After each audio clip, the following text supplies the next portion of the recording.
সাবেক প্রধানমন্ত্রী শেখ হাসিনা ও সাবেক দুই মন্ত্রীসহ 7 জনের বিরুদ্ধে হত্যা মামলা দায়ের করা হয়েছে। সিলন ফ্যামিলি ব্লেন্ডের কড়া লিকার আর সতেজ সাদের পারফেক্ট ব্লেন্ডে স্বপ্নেরা মিলুক টানা। আজ ঢাকার চিফ মেট্রোপলিটন ম্যাজিস্ট্রেট আদালতে মামলার শুনানি অনুষ্ঠিত হয়। মেট্রোপলিটন ম্যাজিস্ট্রেট রাজেশ চৌধুরীর আদালতে এর শুনানি হয়েছে, যার রায় পরে দেয়া হবে।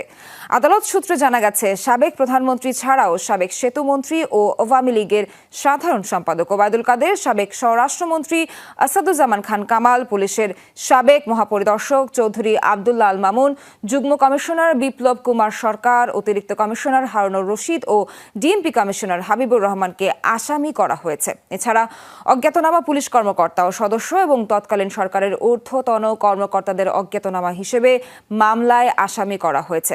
গত 5 আগস্ট শেখ হাসিনা প্রধানমন্ত্রীর দায়িত্ব থেকে পদত্যাগ করার পর এই প্রথম তার বিরুদ্ধে কোনো মামলা হলো। মামলার বাদী হয়েছেন আদাবর এলাকার বাসিন্দা ব্যবসায়ী SM আমির হামজা শাতিল। তিনি একজন সচেতন নাগরিক হিসেবে নিরীহ নাগরিক হত্যার বিচার চেয়ে এই মামলা করেছেন। উনি হচ্ছেন আবু সাহেব। উনি একজন রিক্সা চালক ছিলেন, পরবর্তীতে মুদি দোকানি। উনি 19 তারিখ বিকেলবেলা মাথায় গুলি খেয়ে মারা যান বসিলা 40 ফিট রোডে।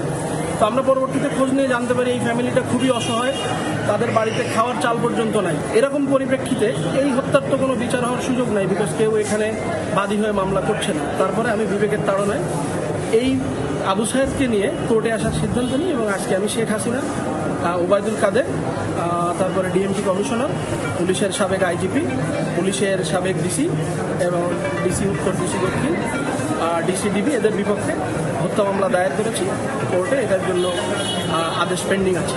আমরা এই মুহূর্তে অপেক্ষা করছি। আদেশের পরে আমরা পরবর্তী সিদ্ধান্ত নেব।